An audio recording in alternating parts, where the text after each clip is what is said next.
Shalom Bapak Ibu, Saudara yang dikasihi Tuhan kita Yesus Kristus. Senang boleh menyapa kembali Bapak Ibu Saudara dalam pertemuan kali ini. Saya berharap kiranya kita semua selalu dalam perlindungan Tuhan, dalam kesehatan dan juga penuh dengan sukacita dari Tuhan kita Yesus Kristus. Mari Bapak Ibu, saya ajak kembali kita untuk mendengarkan firman Tuhan yang tertulis dalam 2 Tesalonika 2 ayat 13 sampai 17. 2 Tesalonika 2 ayat 13 sampai 17. Beginilah pembacaan firman Tuhan. Akan tetapi kami harus selalu mengucap syukur kepada Allah karena kamu saudara-saudara yang dikasihi Tuhan. Sebab Allah dari mulanya telah memilih kamu untuk diselamatkan dalam roh yang menguduskan kamu dan dalam kebenaran yang kamu percayai. Untuk itulah Ia telah memanggil kamu oleh Injil yang kami beritakan, sehingga kamu boleh memperoleh kemuliaan Yesus Kristus Tuhan kita. Sebab itu, berdirilah teguh dan berpeganglah pada ajaran-ajaran yang kamu terima dari kami, baik secara lisan maupun secara tertulis. Dan Ia, Tuhan kita Yesus Kristus dan Allah Bapa kita, dalam kasih karunia-Nya telah mengasihi kita dan yang telah menganugerahkan penghiburan abadi dan pengharapan baik kepada kita, kiranya menghibur dan menguatkan hatimu dalam pekerjaan dan perkataan yang baik. Demikian pembacaan firman Tuhan.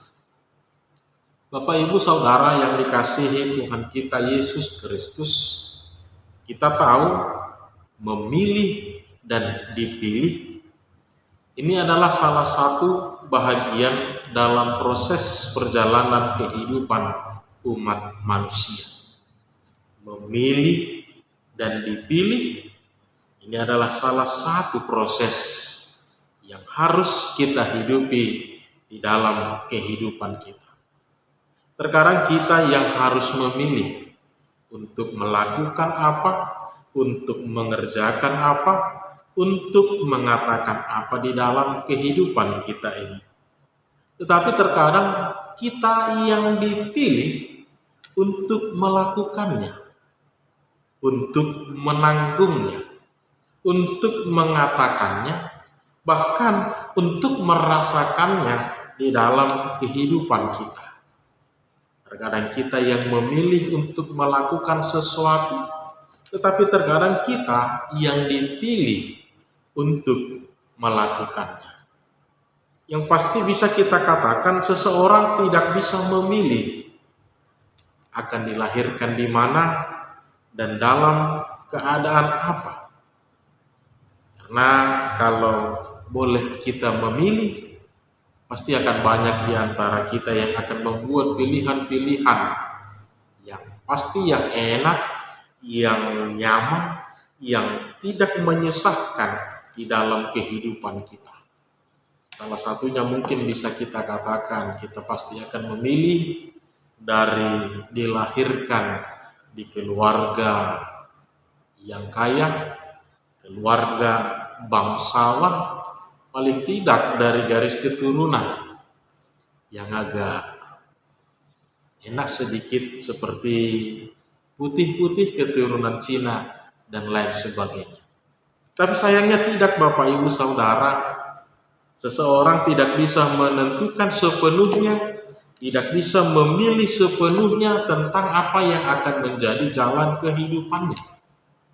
Seseorang tidak bisa memilih dan menentukan sepenuhnya apa yang akan menjadi jalan kehidupannya. Nah, ketika kehidupan ini berjalan dengan baik-baik saja, maka memang tidak akan ada masalah dengan yang namanya proses pemilihan tadi. Tapi ketika hidup ini terasa begitu berat, dan ketika kehidupan ini terasa semakin menyiksa, maka disinilah orang-orang akan mulai berontak, orang-orang akan mulai menolak dengan yang namanya sistem pemilihan tadi. Itu sebabnya tidak jarang kita melihat, kita temukan orang-orang yang akan dengan mudahnya akhirnya menentukan sendiri jalan hidupnya. Bahkan mereka mengutuki kehidupan ini karena apa yang mereka rasakan, apa yang mereka alami itu tidak seperti apa yang mereka inginkan, tidak seperti apa yang mereka dambakan di dalam kehidupannya ini.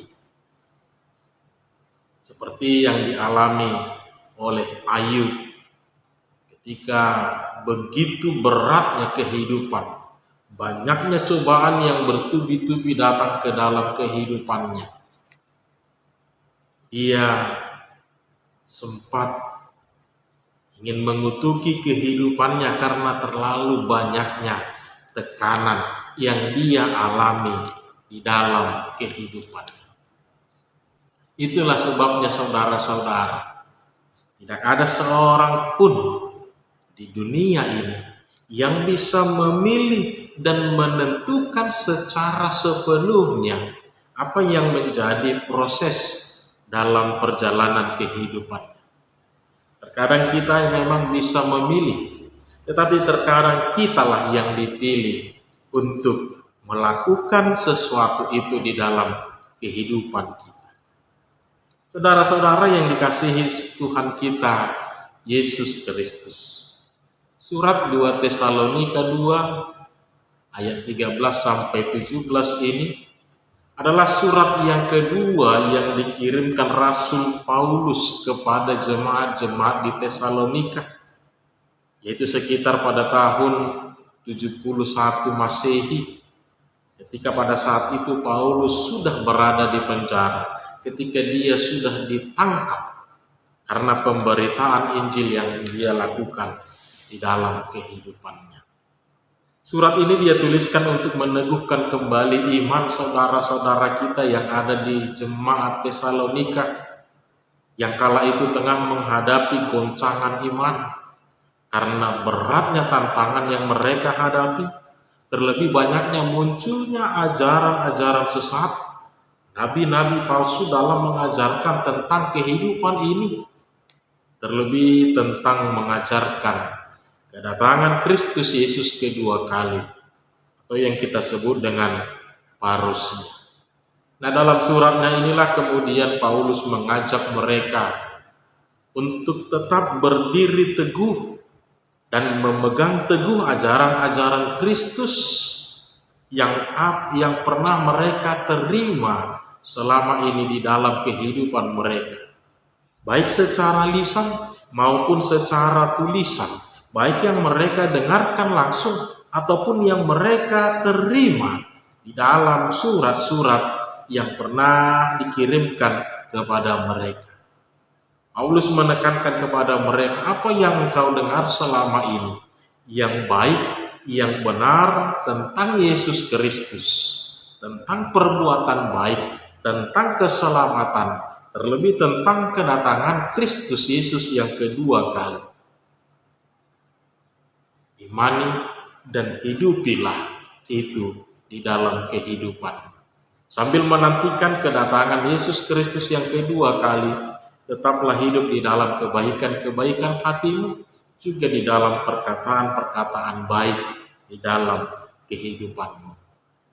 Itulah secara umum pesan yang disampaikan Rasul Paulus kepada jemaat-jemaat yang ada di Tesalonika. Bagaimana Paulus mau meneguhkan mereka untuk berdirilah teguh dan memegang teguh setiap ajaran-ajaran yang baik yang telah mereka terima. Saudara-saudara, ungkapan yang disampaikan Paulus untuk berdirilah teguh dan memegang teguh ajaran-ajaran tentang Kristus di dalam iman mereka. Ini mau menegaskan bahwa apa yang baik, apa yang benar, apa yang telah mereka terima selama ini tentang kebenaran Kristus Yesus itu sudah benar sampai saat ini. Untuk saat ini mereka telah melakukan semua itu dengan benar, mereka telah menerimanya dengan benar, menerima Kristus di dalam kehidupan mereka sekaligus pengajaran-pengajaran yang baik.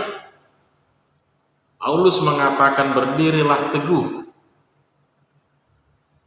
Mereka sudah benar sampai saat itu, maka jangan sampai mereka lari kembali, mereka meninggalkan kembali apa yang baik yang telah mereka terima itu, apa yang benar yang telah mereka terima itu di dalam kehidupannya.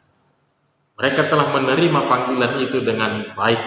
Mereka telah mengimani Kristus Yesus dengan hidup yang baik di dalam kehidupan mereka. Juga tentang pengharapan akan kedatangan Kristus Yesus yang kedua kali. Ini juga sudahlah mereka lakukan dengan benar, dengan tetap selalu berpengharapan. Juga dalam penantian itu, mereka tetap melakukan pekerjaan mereka, mereka tetap melakukan kebaikan-kebaikan, bahkan juga perkataan-perkataan yang benar di dalam kehidupan mereka. Mereka sudah benar sampai saat itu. Untuk itu, inilah yang harus mereka pertahankan. Inilah yang harus mereka perjuangkan untuk boleh mereka hidupi kembali, hidupi selalu di dalam kehidupan ini. Secara tidak langsung Paulus mengatakan kepada mereka, apa yang telah engkau dengar dalam Injil tentang Kristus Yesus, tetaplah hidupi di dalam iman. Apa yang telah kamu perbuat sebagai orang-orang pilihan Allah, maka tetaplah hidup sebagai orang-orang yang telah dipilih Allah. Apa yang telah engkau dengar tentang kedatangan Kristus Yesus dalam pemberitaan Injil, dalam surat-surat sukacita, tetaplah nantikan kehadiran Kristus Yesus kedua kali dengan tetap memegang Injil dengan teguh. Sekalipun kau akan menghadapi tantangan berat, sekalipun ada banyak ajaran-ajaran yang mencoba menyesatkan engkau, apalagi berbicara tentang kedatangan Kristus Yesus yang kedua kali, maka Paulus mengatakan berdirilah teguh dan berpeganglah pada ajaran-ajaran tentang Kristus Yesus di dalam iman kamu. Inilah yang mau dimaksudkan Paulus dengan ungkapan berdirilah teguh yang telah kamu terima tentang Kristus Yesus. Sebab Allah telah memilih kita sejak dari mulanya untuk diselamatkan. Allah telah memilih kita sejak dari mulanya untuk diselamatkan. Maka biarlah kita tetap berdiri teguh, sekalipun terasa berat, sekalipun banyak orang-orang yang mencoba mempengaruhi, sekalipun ada banyak orang-orang yang mengancam, maka tetaplah berdiri teguh dalam ajaran tentang Kristus Yesus Tuhan kita.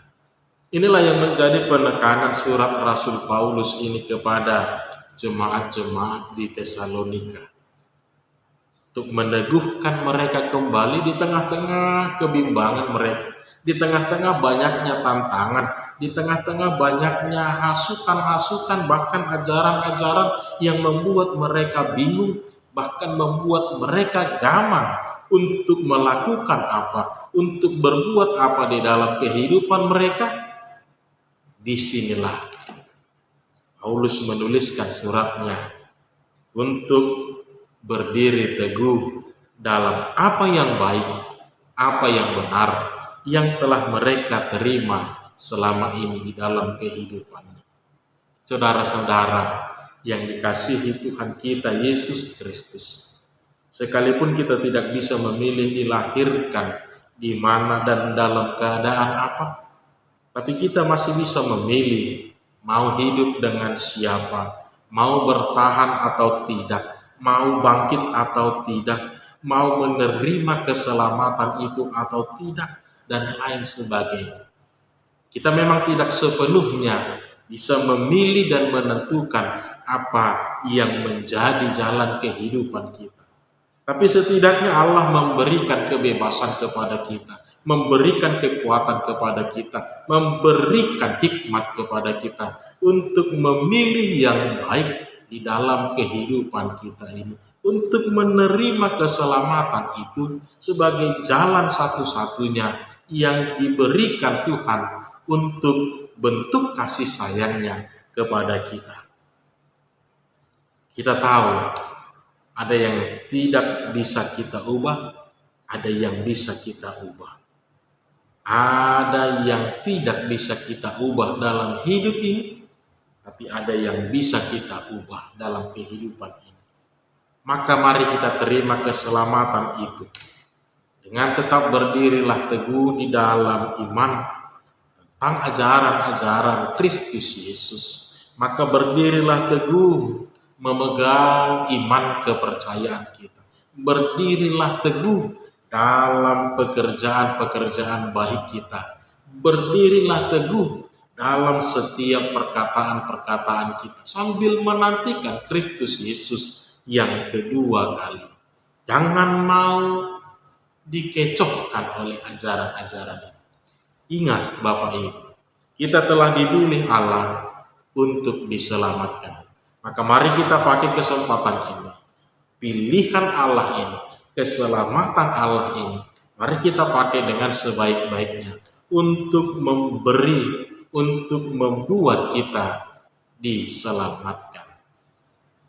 Kita tidak bisa menentukan dilahirkan di mana dan dalam keadaan, tapi kita bisa memilih mau diselamatkan atau tidak, mau bersama dengan Yesus atau tidak, mau bangkit kembali atau tidak, mau mencoba kembali atau tidak, mau berpengharapan kembali atau tidak. Semuanya itu ada di dalam diri kita. Maka pilihlah yang terbaik, pilihlah Kristus di dalam kehidupan, karena Allah telah memilih kita untuk diselamatkan. Tuhan Yesus memberkati. Shalom.